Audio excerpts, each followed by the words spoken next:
Kisah sebuah pasukan khusus yang dikirim untuk melakoni misi rahasia dan berbahaya memang tak ada habisnya, apalagi yang bersetting di era Perang Dunia Kedua.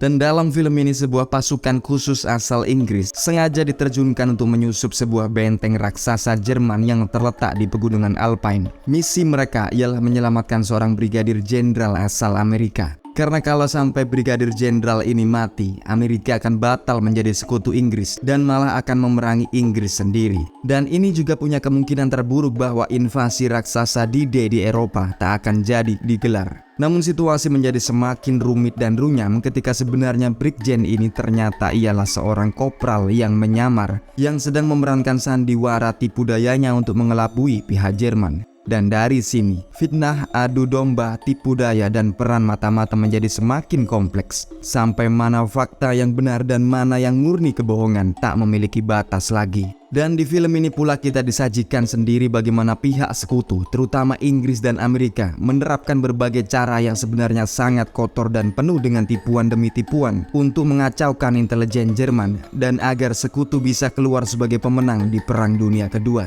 Karena memang tak selamanya perang diadu lewat medan tempur. Terkadang siapa yang lihai bertarung di dalam bayanganlah yang dianggap pahlawan. Di musim dingin 1943, dalam sebuah ruangan, berkumpullah 7 orang tentara yang memiliki bakat penyusupan dan sabotase. Mereka tampak sedang di-briefing oleh Kolonel Turner dan Vice Admiral Roland dari Secret Intelligence Service atau MI6 Inggris. Ketujuh tentara ini nantinya akan dipimpin oleh Mayor Smith dan Letnan Sever, mengemban misi menyusup ke Schloss Adler, sebuah benteng Jerman yang terletak di pegunungan Alpine, yang konon saking rapat dan kuatnya, benteng ini hanya bisa ditembus dengan kereta gantung. Ketujuhnya harus bisa menyelamatkan seorang brigadir jenderal Amerika bernama Carnaby yang saat ditangkap memang memiliki informasi penting tentang pendaratan D-Day di Eropa. Dan kalau sampai Brigjen Carnaby bercakap mengenai info ini kepada para interrogatornya, maka dipastikan invasi besar-besaran D-Day tak akan pernah terjadi. Seorang sersan menanyakan apa pentingnya Brigjen Carnaby untuk diselamatkan. Kenapa tak langsung membombardir saja benteng ini dari udara? Dan ini pun langsung dijawab oleh Vice Admiral Roland. Kalau Carnaby ini sampai mati, maka Amerika tak akan mau menjadi sekutu Inggris dan malah akan memerangi Inggris sendiri daripada menggempur Jerman di Perang Dunia. Singkat kisah, kesemua ahli sabotase ini pun diberangkatkan dengan sebuah pesawat Jerman curian yakni Junker Ju-52. Mereka semua menyamar menjadi serdadu Wehrmacht dan setelah tiba di titik terjun, kesemuanya pun berurutan melompat turun memulai misi penyelamatan ini. Namun yang menjadi misteri di sini ialah diikutkannya seorang mata-mata Inggris bernama Mary Ellison yang mempunyai kepentingan rahasia. Hanya Mayor Smith sendiri yang tahu keberadaan perempuan ini. Sampai di tanah yang bersalju, perlengkapan segera dibongkar dan sesaat kemudian mereka sadar jika satu orang dari mereka tak ada di tempat. Dan setelah dicari, ternyata ia sudah menjadi mayat karena patah tulang leher saat mendarat. Meski ketika Mayor Smith memeriksa mayat ini, ia tahu jika anak buahnya ini sudah dibunuh orang lain. 7 orang ini singkatnya belum apa-apa sudah kehilangan satu anggota. Namun Mayor Smith masih percaya betul jika misi ini bisa disukseskan. Maka selanjutnya mereka berenam menuju ke sebuah kabin beberapa kilometer dari sini karena info intelijen menyebut jika di sekitar sini tak ada pasukan Jerman. Mereka tak tahu jika di belakang Mary Ellison mengikuti mereka semua. Di dalam kabin ini, Mayor Smith pun beralasan mengambil buku sandi rahasia yang ada pada mayat kawan mereka. Ia pun keluar kabin dan menuju ke rumah sebelah dan bertemu dengan Mary yang sebenarnya ialah kekasih Mayor Smith. Ia memberikan rute perjalanan kepada Mary, menyebut jika besok malam mereka akan menuju ke desa Werven. Mary harus bisa mengikuti mereka tanpa ketahuan sama sekali. Hari berganti dan keenam orang ini melanjutkan perjalanan. Mereka masih diikuti secara siluman oleh Mary Ellison di kejauhan. Dan sejenak kemudian, Schloss Adler sudah tampak di mata. Sebuah benteng raksasa yang tak memiliki akses kecuali dengan kereta gantung. Tak ada yang bisa menembus bangunan kebanggaan Nazi ini. Sementara di bawahnya terdapat sebuah camp militer yang cukup besar yang disebut Mayor Smith jika ini ialah markas Wehrmacht Korps Gunung Alpen. Dan posisi kereta gantung ini sendiri dijaga ketat dengan pagar dan anjing. Ini belum lagi satu pemandangan mengejutkan muncul dari balik langit. Sebuah helikopter di era Perang Dunia Kedua. Cukup mengejutkan, namun sesuai fakta sejarah menyebut jika Jerman memang telah memiliki heli jenis Focke Aegis di era Perang Dunia Kedua. Meski pada film ini, properti heli yang dipakai ialah heli jenis Bell HTM asal Amerika. Heli ini berikutnya menurunkan Jenderal Rosemeyer tepat di tengah Schloss Adler.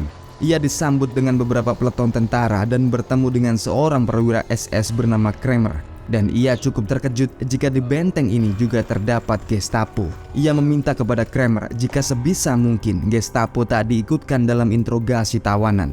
Nah, untuk kalian yang sudah sering menonton konten Ogut pasti sudah paham soal reputasi Gestapo. Sementara itu, pasukan penyusup sekutu telah tiba di desa Werven dan sudah memakai seragam Wehrmacht. Mereka berhasil menyusup tanpa kecurigaan sampai di tengah desa yang juga sudah penuh dengan tentara Jerman. Mayor Smith membawa mereka masuk dalam sebuah bar dan mulai bersosialisasi.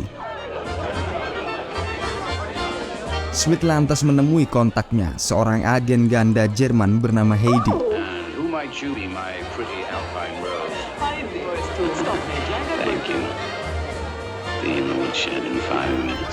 Dan setelah bertemu Heidi, ia menemui Mary sesuai rencana. Kali ini ia akan mengirim Mary untuk menyusup ke dalam benteng, menyamar sebagai pelayan dan berkoordinasi dengan Heidi. Dan baru di sini diungkap oleh Mayor Smith jika sebenarnya yang tertangkap ialah bukan Jenderal Carnaby. Pesawat Carnaby yang jatuh ialah sandiwara tipu daya yang sudah disiapkan oleh sekutu untuk menipu Jerman. Dan pesawat tersebut memang sengaja dijatuhkan oleh pilotnya. Carnaby yang ditangkap oleh Jerman saat ini ialah seorang berpangkat kopral bernama Ashley Cartwright Jones yang juga seorang aktor ulung menyamar sebagai Carnaby. Singkatnya, semua jenis tipu daya, drama, dan sandiwara digencarkan oleh sekutu di berbagai sisi peperangan hanya untuk memuluskan invasi D-Day yang kini sedang digodok rencananya. Nah, untuk yang belum memahami apa itu D-Day, bisa melihat penjelasannya di film The Longest Day dengan menekan tombol di atas kanan layar, atau kalian juga bisa melihatnya dalam film Saving Private Ryan. Dan ketika Smith keluar, salah satu anak buahnya sudah tewas tanpa diketahui siapa pembunuhnya. Di dalam bar, Sever memperingatkan jika kini mereka tinggal 5 orang dan ia sudah tahu jika kawan mereka yang mati saat terjun payung juga dibunuh oleh orang, bukan karena kecelakaan. Sever pun menuntut agar ia diberitahu semua rahasia misi ini atau ia akan minggat. Di sisi lain dalam bar, Heidi dan Mary yang kini menggunakan nama samaran Maria Seng bertemu dengan Mayor Gestapo bernama Von Haben. Dan Von Haben inilah yang menjamin agar Mary bisa diterima menjadi pelayan dalam benteng Schloss Adler. Selanjutnya kedua mata-mata ini dibawa ke Schloss Adler. Mereka bersama Von Haben menaiki kereta gantung dan menemui Letnan Kernitzer yang merupakan kepala pelayan perempuan.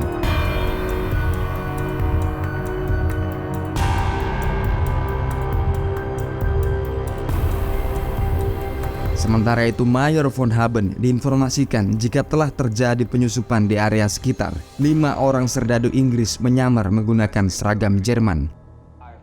Kita kembali lagi ke bar yang saat ini tanpa disangka siapapun terjadi penggerebekan. Penggerebekan mencari 5 tentara Korps Alpen yang melarikan diri dari tugas alias desersi dan merasa ini bisa menjadi kesempatan dalam kesempitan. Smith pun mengajak semua krunya untuk menyerah.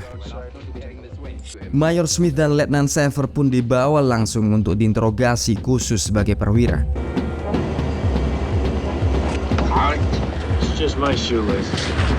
Namun di tengah jalan, Sever memulai aksinya.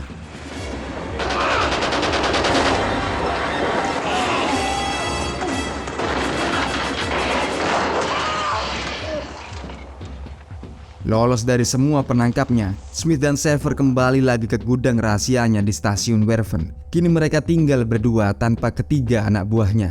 Smith pun mengontak markas dan mengatakan jika kini mereka tinggal berlima, namun ketiga anak buahnya ditangkap oleh Jerman. Tapi markas malah menyuruh mereka untuk mundur dan kabur. MI6 tak bisa lagi mengorbankan ahli-ahli penyusupan ini mati sia-sia di tangan Jerman. Ini jelas ditolak mentah-mentah oleh Mayor Smith. Ia telah mengirim Heidi dan Mary masuk ke benteng. Setelah sambungan terputus, Vice Admiral Roland pun curiga jika MI6, sarang intelijen Inggris ini telah disusupi balik oleh mata-mata Jerman. Betapa tidak, Jerman seakan sudah mengetahui semua pergerakan yang mereka lakukan di pegunungan Alpen. Dan prediksi Vice Admiral benar adanya karena pada saat Smith dan Sever menghilang, gudang mereka tiba-tiba saja digerebek oleh pasukan Jerman. Namun bukan ahli sabotase namanya jika tak menyiapkan kejutan mematikan.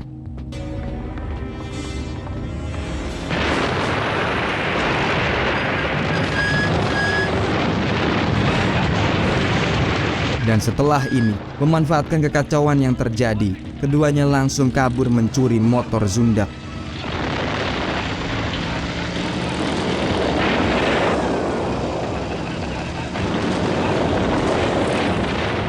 Lantas di berbagai area, keduanya merakit jebakan-jebakan maut yang sampai saat ini belum diketahui fungsinya.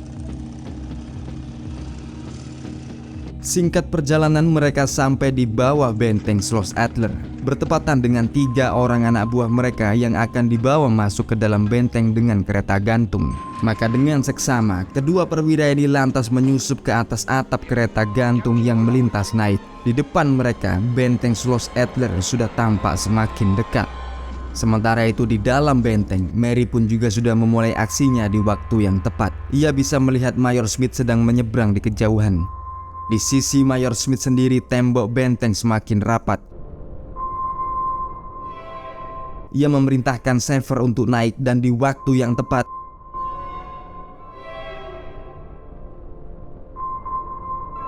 dari atas atap ini mereka bisa melihat interior benteng yang memang sebenarnya tak ada celah bagi penyusup karena saking banyaknya serdadu penjaga. Namun Mayor Smith menerima pertolongan dari kekasihnya, Mary Ellison, dan bisa mempenetrasi dengan mudah melalui kamar pelayan di atas.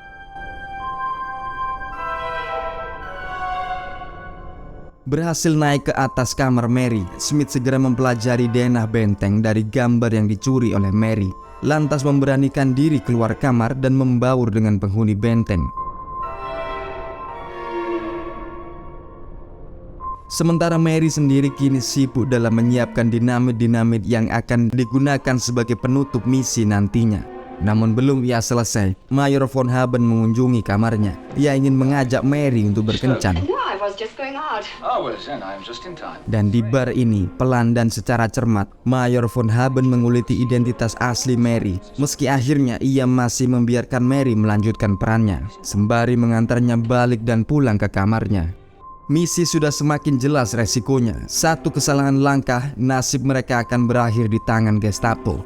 Sever pun beredar sendirian memasuki ruang komunikasi dan langsung menghabisi penjaganya. Sementara Mayor Smith turun ke lapangan dan membohongi pilot helikopter untuk masuk ke ruang komunikasi yang sekaligus mengakhiri nasibnya di tangan Sever.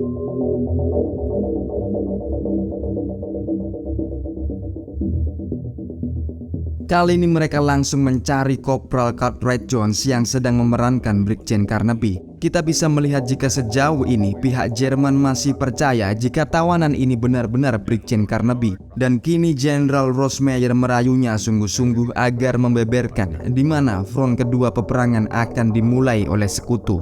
Kramer sebagai SS juga turut mengancamnya. Jika Carnaby menolak bicara, ia akan menggunakan obat khusus yang bisa membuatnya masuk ke alam bawah sadar dan membeberkan semua rahasia yang disimpannya. Tapi Carnaby palsu ini masih terus menolak dan memainkan perannya dengan sangat meyakinkan. Nah, ngomong-ngomong, jika kalian tertarik untuk mengetahui obat misterius apa yang digunakan oleh SS, bisa turut menyimak film Elser yang pernah Ogut bahas sebelumnya mengenai peristiwa perencanaan pembunuhan Adolf Hitler di tahun 1939. Semua percakapan para petinggi ini didengar seksama oleh Smith dan Sever yang bersembunyi di balik bayangan. Dan betapa terkejutnya mereka jika kemudian 3 anak buahnya diundang masuk ke dalam ruangan dan mulai membongkar diri mereka yang sejati, yakni mata-mata atau agen rahasia Jerman. Dan akhirnya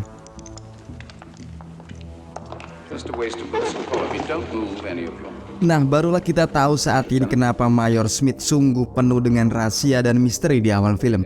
Ia tampak punya agenda tersendiri melibatkan Heidi dan Mary yang bahkan seorang perwira Amerika seperti Sever tak mengetahuinya. Namun kini plot twist disuguhkan sekali lagi. Xavier ikut ditodong dan disuruh duduk. Entah apa maksud Mayor Smith. Lieutenant, drop that gun. What? Ia pun lantas membongkar jati diri Carnaby yang memang bukan Carnaby, melainkan hanyalah seorang kopral krucu yang sedang menikmati peran samarannya. Dan setelah membongkar Carnaby, ia membongkar identitas aslinya yang ternyata bernama Mayor Johann Smith, berasal dari intelijen militer SS atau SD. Pernyataan ini jelas sungguh membingungkan seluruh orang yang ada di sini dan jelas membingungkan para penonton. Siapa yang mengatakan sebenarnya dan siapa yang berbohong semakin tipis batasnya. Dan inilah dunia intelijen peperangan yang bahkan jenderal bintang 3 seperti Rosemeyer tak tahu apa-apa. Smith pun melanjutkan menyatakan jika Letnan Xavier ialah seorang pembunuh, ahli menghilangkan nyawa orang, seorang intelijen Amerika yang tergabung dalam USS. Dan ketiga anak buahnya ini juga sebenarnya bukanlah mata-mata Jerman. Mereka ialah serdadu Inggris yang setia terhadap MI6 dan memang berniat mengacaukan intelijen Jerman di semua lini. Smith memaksa jika mereka bertiga memang agen Jerman yang asli dan loyal terhadap Jerman, mereka harus menuliskan semua nama agen dan mata-mata Jerman yang kini beredar di Eropa, khususnya di Inggris, untuk nantinya dicocokkan oleh Smith sendiri karena ia punya daftar nama yang benar-benar asli dan diakui oleh markas SS dan SD. Kebingungan bertumpu dengan kebingungan, kebohongan dilapisi kebohongan. Jenderal Rosemeyer tak yakin lagi mana yang benar. Mereka pun mengkonfirmasikan identitas Smith ini kepada kepala intelijen Wilhelm Werner yang mengiyakan bahwa Smith ialah salah satu anak buahnya. Nah, ini semakin membingungkan pula bagi Xavier. Ia ketinggalan terlalu banyak info mengenai Mayor Smith. Siapa yang harus ia percayai sekarang? Namun ketika tiga orang ini sudah menulis semua nama agen Jerman baik yang menjadi mata-mata ataupun agen ganda, barulah Kramer tahu jika Smith sudah berbohong karena dalam bukunya tak tertulis apa-apa. Dan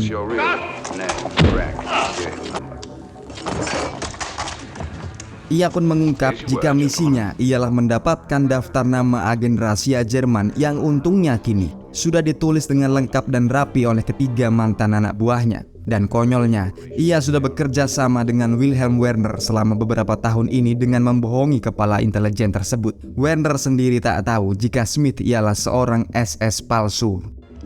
Tapi lantas tiba-tiba dari arah bayangan muncul. Dalam situasi yang berbalik ini, dengan tenang Smith memainkan retorikanya. Ia menyatakan sedang menangkap Jenderal Rosemeyer dan Kramer yang sedang berkonspirasi untuk membunuh Adolf Hitler. Dan agar ia dipercayai, Smith menunjukkan buku daftar nama mata-mata yang kini Smith bilang ialah nama anggota konspirasi pembunuhan Hitler. Namun sebelum Mayor von Haben menerima buku ini, Mary Ellison menerobos masuk ke ruangan dan pecahlah. Bring some here. Smith. Put your hands up.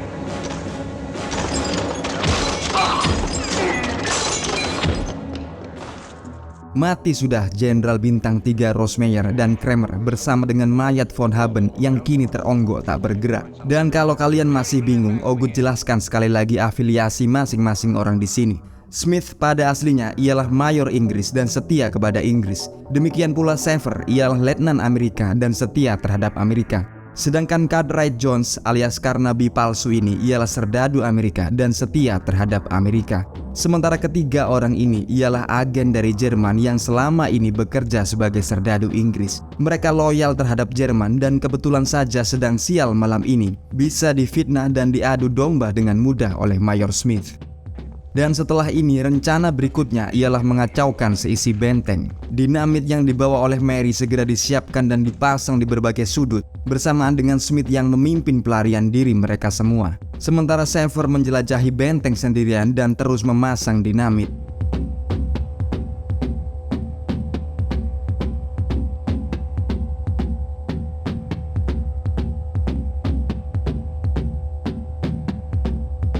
Beberapa menit kemudian keduanya bertemu di depan ruang komunikasi. Xavier pun dikirim masuk untuk menghabisi penjaga sekali lagi.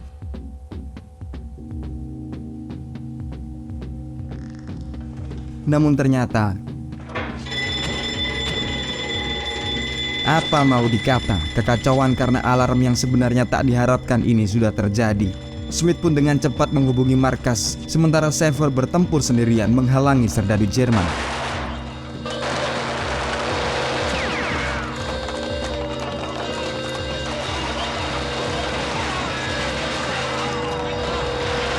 Untungnya, ia tertolong dengan dinamit-dinamit yang sudah mulai meledak satu persatu.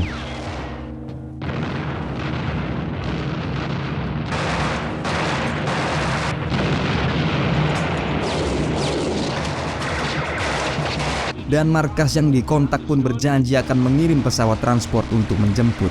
Broadsword, over. Everything ready. We need transport. Understood? Di kamar Mary, salah satu mata-mata Jerman bekas anak buah Smith dikorbankan sebagai tipuan. Ia diperintahkan untuk turun tebing terlebih dulu, sementara Smith dan lainnya tetap menunggu, tenang di dalam benteng.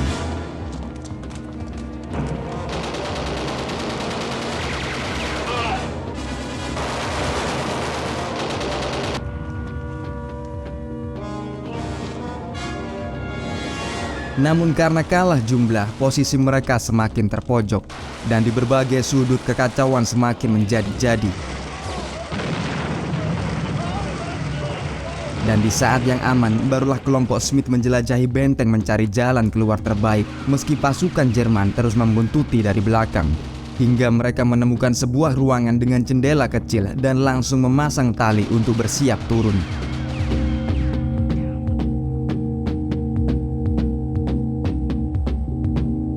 Satu persatu pun akhirnya turun dengan selamat dan terus menjauh dari benteng ini. Sementara itu, beberapa serdadu Jerman berniat memeriksa ruangan perwira tinggi. Namun sialnya,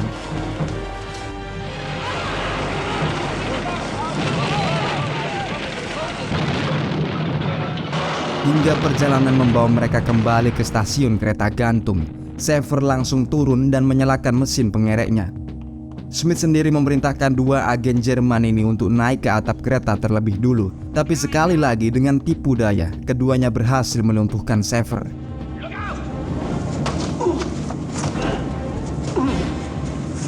Setelah ini mereka meminta untuk menaiki kereta gantung dan turun terlebih dulu agar bisa segera kabur. Namun tanpa diketahui, Smith mengikuti dari atas atap dengan membawa dinamit.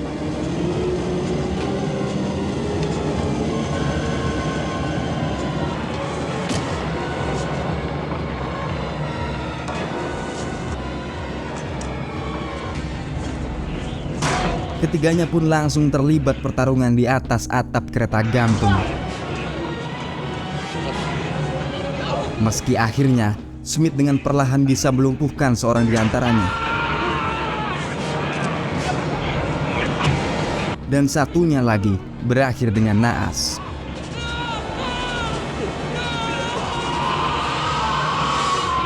Setelah ini Smith melihat satu kereta gantung naik dari arah bawah dan berpapasan dengan keretanya, dan langsung saja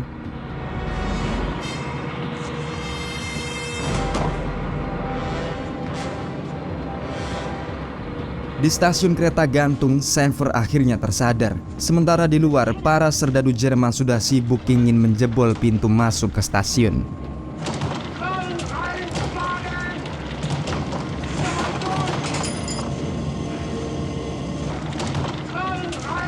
Dan pada akhirnya, kereta yang naik dan berisikan Mayor Smith ini sampai untuk langsung mengangkut Mary Allison, Cartwright Jones, dan Schaefer.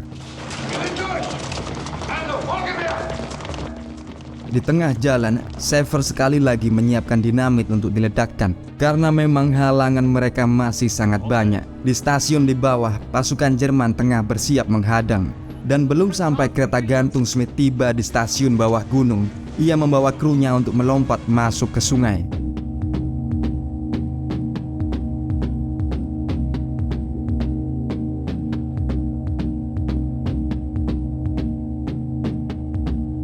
Sementara nasib kereta gantung yang sudah kosong ini akhirnya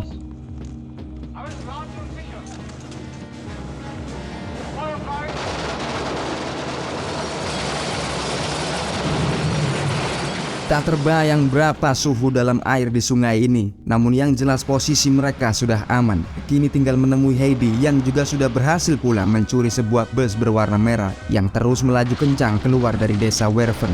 Tujuan mereka yang terakhir ialah lapangan udara Oberhausen dengan pasukan Jerman yang terus menempel dari belakang. Tapi untuk saat inilah jebakan-jebakan yang dipasang di awal film berguna.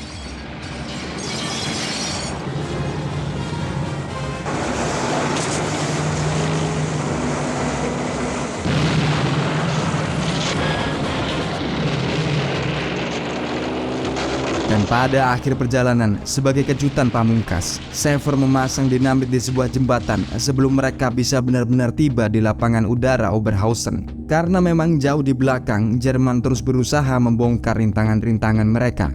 Dan akhirnya di saat yang tepat, jembatan ini pun terbelah dua sekaligus menghentikan seluruh pengejaran yang dilakukan tentara Jerman. Kini yang tinggal ialah cobaan yang terakhir. Smith memang sudah tiba di bandara Oberhausen, namun pesawat Inggris yang menyamar ini belum juga sampai. Di angkasa sendiri, pilot Inggris ini masih meminta izin pendaratan pada petugas bandara yang untungnya diberi izin karena melihat bahwa pesawat ini ialah Junker dan berlambang swastika.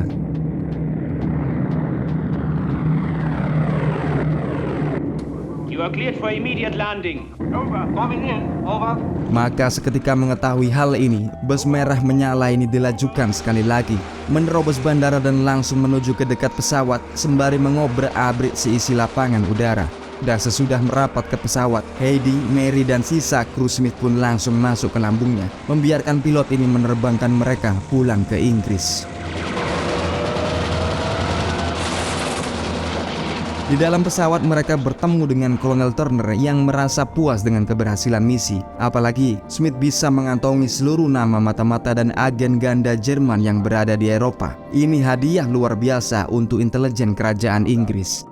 Tapi sekali lagi Mayor Smith mengungkap fakta yang rahasia jika ternyata Kolonel Turner sendiri ialah agen ganda Jerman yang paling top dan berharga. Ia sudah mencocokkan sendiri soal ini dengan Kramer saat berada di dalam benteng Schloss Adler.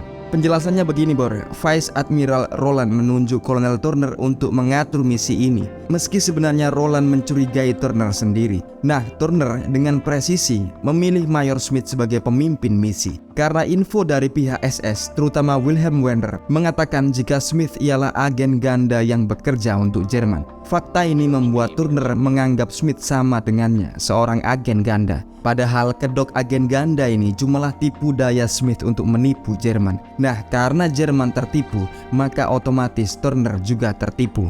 Dan semuanya pun sudah diatur sampai detail terkecil mungkin. Keberadaan Turner di pesawat ini ialah karena perintah Vice Admiral Roland yang sedari awal mencurigai Turner. Ia pun bahkan menyediakan sebuah senjata untuk Turner yang tanpa diketahui oleh Turner. Ternyata senjata ini tak bisa berfungsi dan sengaja dirusak dalamnya. Dan karena senjata ini sekarang dalam posisi menodong Mayor Smith, ini sekaligus membuat semua kecurigaan pihak Inggris benar adanya. Assuming for a moment you're finished, Colonel.